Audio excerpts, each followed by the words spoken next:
тақырыбы Қадыр Мырзағали қызыл кітап поэмасы. Қадыр Мырзағали ұлт ақыны екенін сіздер білесіздер. Қадыр Мырзаның шығармалары балалармен жаңағы үлкен философиялық тақырыпқа арналған шығармалар өте мол. Сол шығармалардың ішінде сендер үйге берілген тапсырма қызыл кітап поэмасы. Қызыл кітап поэмасы тақырыбы экологияға байланысты, яғни табиғатқа арналған. Осыған байланысты сіздерге үйге Қадыр Мырзаның өмірдегі шығармашылығы берілді. Қызыл кітап поэмасы болса, қызыл кітап поэмасы бойынша мазмұнын оқып келу және үзінділер жаттап келуге берілді. Енді балалар, бүгінгі бірінші сабақтың мақсатымен танысып өтейін. Содан кейін біз сабаққа кірісеміз. Бүгінгі сабақтың мақсаты көркем шығарманың тілдік ерекшеліктерін талдау жасау. Бағалау критерийі бірінші, шығармадағы авторлық идеяның өмір шындығымен байланысын анықтайсыңдар. Екінші, шығарма идеясы мен көркемдеу құралдарын байланысын талдайсыңдар. Үшінші, көркем шығармадағы заман көрінісін, қазіргі заман көрінісімен салыстырамыз. Енді балалар бастап кетейік. Бірінші, ыстық орындық әдісі дегеніміз мағынасын түсіндірмейді. Сендер үйге берген тапсырманы қолдарын көтеріп, орындық суытпай тұрып тек жауап берулерің керек. Қолдарын тек көтере бересіңдер. Бірінші, кеттік. Үйге берген тапсырма Қадыр Мырзаның өмір мен шығармашылығы. Қадыр Мырзаның өмір туралы кім айтқысы келеді? Қолын көтеріңіз. Айта ғой. Қадыр Мырзағали 1935 жылы 5 қаңтарда Батыс Қазақстан облысы Жылқыйты кентінде дүниеге келген. Ақын қазақтың жазушысы болған. Оның 20-ден астам көптеген өлеңдері, прозалық, поэзиялық шығармалары болған. Және де көптеген тілдерге аударылған. Соларды тағы айтып кетсек, ағылшын тілі, шетел тілі, ағылшын тілі, неміс тілі, болгар тілі, тағы да басқа тілдерге аударылған. Қадыр Мырзағали 1908 жылы қазіргі Қазақ ұлттық университетінің филология факультетін бітірген. Еңбек жолын Балдырған журналынан бастаған. Ол көптеген лауреаттық, көптеген Келесі Қадыр Мырзаның шығармашылығына тоқталып, қысқа да нұсқа жинақтап айтасыңдар балалар, үлгі үшін. Бізде әлі алда әлі әдіс-тәсілдер неше түрлі өтеміз. Соның ішінде сендерге көп тапсырмалар беріледі. Келесі Қадыр Мырзаның шығармашылығын кім айтады? Айта ғой. Қадыр Мырзағалидің шығармашылығы, ол КСРО кезінде мен қазақпын деп айтуға оңай болған жоқ. Өзім қазақ екенін ойлау оңай болған жоқ. Ол сол қазақтарға өзінің шығармашылықтары арқылы, өлеңдері арқылы жеткізіп отырды. Ол Қадыр Мырзағали оны жалғыз сонымен тоқталған жоқ. Ол арнайы табиғаттарға арнап, мысалы бірінші шығармашылығын 1909 жылы көктем деген шығармасы. Ол табиғаттарын шығарды. Өзінің өмір сүрген және 20 ғасырдың қоғам дерті жайлы айтылады. Онда ақын кешегі жаратқан қайғырған мәңгүрттермен замандас болғаныма деп 20 ғасырдың қоғам дерті туралы айтылады. Таптадық, таптап тұрды, аралдарды қорладық деп қазақ халқының тарихы дұрыс жазылмағаны өкінеді. Және екінші шығармасы ол заманай шығармасы, ол дерт поэмасының жалғасы болып есептеледі. Өйткені онда да ақын қоғам дерті туралы жазған. Тың игерудегі қиыншылықтар мен сәтсіздіктер, сол замандағы өмір сүрудегі қиыншылықтар, жоқсыздық, аздық, сол. Және полигон әсерінен балдардың неге шетінеп, неге келуі, сегіз аяқты қолдардың толуы, кішігірім өзен көлдерін тартылып, кеуіп қалуы. тапсырма берген жағдайда. Келесі шығармашылық жөнінде айтамын десе тағы бар ма? Бар ма екен? Ал жарайды, ары қарай кетті. Келесі ақынның жалпы Қадыр Мырзалиев туралы жаңағы ақын жазушылар өздерінің ұлағат сөздерін көп жазған. Ұлағат сөздер дегеніміз пікірлерін.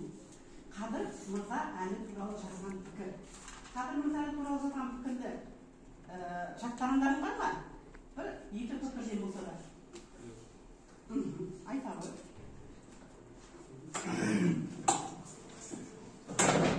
Жалпы Қадыр Мырзаның негізінен осы қазақ халқының ұлттық ақыны болып есептеліп, өйткені оның көптеген шығармаларының барлығы осы идеясының барлығы осы қазақ халқы туралы жазылған. Жалпы осы ғасырдың қазақ әдебиетінде жаңағы шығармалардың лайықты бағасын берген өзіміздің жаңағы адамдарымыз да бар. Солардың бірі Зейнолла Қабдолов, академик, ол Қадыр Мырзалиев туралы өзінің ойын былай білдірген. Жалпы Қадыр Мырзалиев сөздің сәйгүлігі, ойының озарманы, оның жеке бастың тарамынан бастап қиғаш халықаралық қайшылықтардың барлығын ерік жаңағы ешқандай қиындықсыз жырлай алады. Жалпы оның қазіргі кезде орны өте бөлек. Оның жаңағы Қадырдың туындылары қайталанбас мұра деп жаңағы өзінің пікірін білдіріп өткен. Жақсы, жарайсың, отыра ғой. Өте мықты ақын. Ол тіпті бізден де мықты деп айтып кеткен жұбаның сөзі бар. Ары қарай осы пікірді жалғастырайық. Қадыр туралы айтқан пікірлер тағы айтып келеді. Айта ғой. Серік Қирабаевтың Қадыр Мырзалиевке айтқан пікірі, Қадыр Мырзалиевке айтқан пікірі. Біздің арамызда ең көп оқитын, көп білетін осы Қадыр. Біздің арамызда көп ізденетін және сол іздегені көбірек табатын Қадыр деп айтқан. Және Әбіш Кекілбаев Қадыр найзағайлы ақын. Сенің оқымаған кітабың жоқ, философ ақындардың бірегейі сенеді. Және Мұқағали Мақатаевтың Қадыр Мырзаға айтқан тоқталды. Ақындардың Қадыр мықты, менен мықты, дәлізден мықты ақын. Жарайсың, отыра ғой. Өте жақсы. Ары қарай тағы айтамын бар ма пікір туралы? Кеттік, онда арай жалғастырайық. Жалпы біздің негізгі тақырыбымыз бүгін Қадырдың Қызыл кітап поэмасы ғой. Осы Қызыл кітап поэмасын бастамақ тұрып, біз Қазақстан Республикасында Қызыл кітап туралы айтып көрейікші, есіңізге түсіріп. Жалпы осы Қызыл кітап қай уақытта шыққан? Не себептен осы Қызыл кітапты ұйымдастырған? Мағынасы не? Айта ғой. Қызыл кітап деген ол негізінде ол жойылып бара жатқан жануарлар мен өсімдіктерді қолға алып, оларды жойылу қаупінен сақтап қалу үшін құрылған кітап болатын. Ол кітапқа сол жойылып бара жатқан жануарларды тізімін енгізіп, оларды қорғауға атсалысады. Қызыл кітапты 1963 жылы алғаш рет құрастырып шығарған болатын. Әрбір елдің өзінің қызыл кітаптары болғанымен, Қазақстанның да қызыл кітабы да өзінің қызыл кітабы да болды. Оған атсалысып шығаруға көмектескен адамдардың бірі Солтский деген адам болатын. Бізде бірінші кітап ол 1978 жылы шыққан болатын. Ол жерде 87 жануарлардың үшінші санаты баяғыдан сирек кездесетін жануарлар, төртінші санатына анықталмағандар, қазіргі кезде саны дұрыс анықталмағандар, ал бесінші санаты Парижде басталды.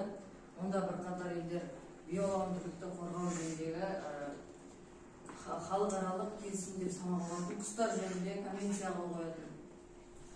Ал оның комиссиясының бағыты негізі жойылып бара жатқан жануарлар мен өсімдіктерді нақты тізімін жасау болатын. 1978 жылға дейін бастаған Питер Скотт осы қызыл кітаптың кадастрының тойлауына байланысты бапқа жасап ақбөбек терісіне ми дарымай біреулерге бұлдарға аямайды бұл ұлдарынан Уларга кумарак, сол улдардын кымбат эмес уларга. Жақсы, жарайсың. Келесі. Тағы айтам депсіздер ма өзімді жаттағандарын? Жаттап келіп, идеялық мазмұны не? Ақын не айтқысы келді? Осы шығармасы арқылы. Айтады. Қадырымызда осы пайымында, жылықта пайымысында адам мен табиғатша өркелікке. Келесі тағы айтам депсіздер бар ма? Айта ойлысаңшы. Жалпы осы қызыл кітап өлеңінде деген автор деген көптеген адамның рухани сондай өзінің ойынан сондай адам деген істеген істеріне соған бәрі деген автордың өзі деген ұялтып келеді. Сол деген өзі деген тікелей кешірім сұрай алмайды табиғаттан, сол жануарлардан. Ол деген мысалға деген үзінділерден қарасақ, кеше болып еді осы қызыл түлкісі даланы көрді деп айқынмен деген бойжеткен қыздың деген мойнында сосын деген ол деген Кітаптың бар екенін, қызыл кітапқа жойылып бара жатқан жануарлардың болатынын енгізілген.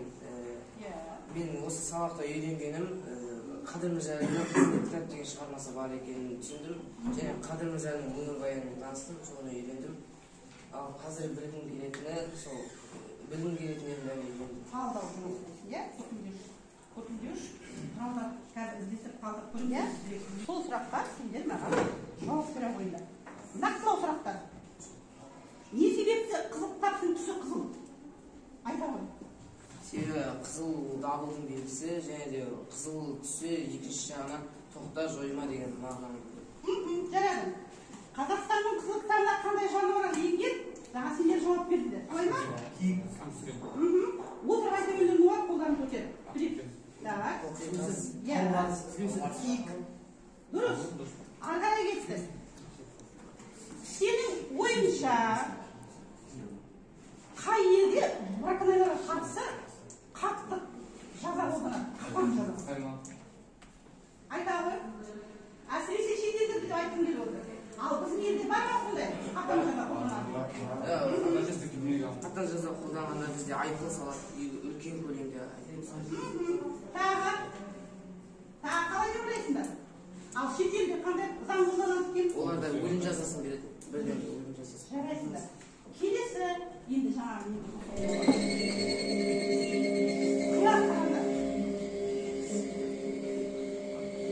мылтық көрсе төртіне қойылар. Менің басым қашанда күдік ойнап, жұртпен бірге нәзік.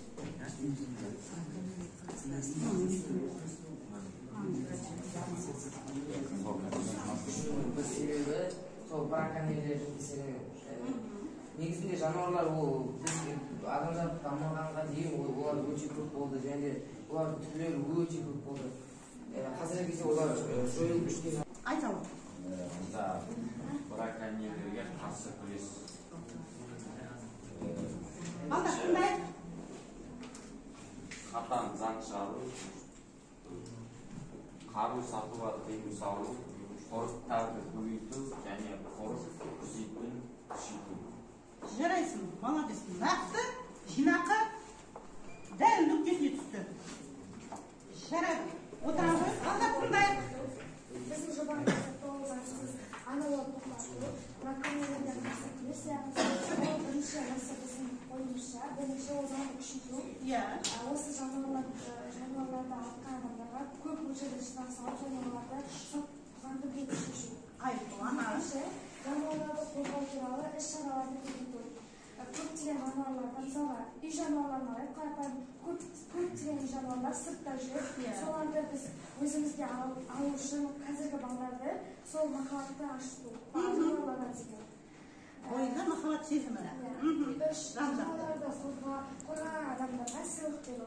Көптеген адамдар, мейірімді адамдар, яғни осы жануарларға қарсы өздерінің домиктарын армаулап, өздерінің үйлерін үй беруде, оларға тамақ беруде, көптеген осы біздің әлемімізде оған көмектеспейді біздің мемлекетіміз. соларға көмек беру, көмек Енді болу. орташа деп айтпай ақ қояйық, жақсы дейді. Кеттік келеді, кейін оны қояйық. Балдар, кері байланыс, қараңдаршы. Кері байланыс сабақтың соңында пайдаланамыз. Егер де сендер сабақты жақсы түсіндім десеңдер, мына көк қозған масаласында ауызша айтып отырасыңдар ғой, әдейі қол көтеріп. Әр топтан. Егер де өте жақсы түсіндім дегендер қызылға, сарыға, тақырып бойынша әлі де іздену керек дегендерін сарыға саласыңдар. 3 топқа бердім, 3 топ арасынан күреңіз шығасыңдар да жауап бересіңдер. Ойландыңдар ма? Айта ғой. Не себептен? Осы білім келіп жүрген нәрселердің барлығын бұрыннан білетін нәрселердің барлығы қазіргі кезде өзім жақсы түсініп алдым.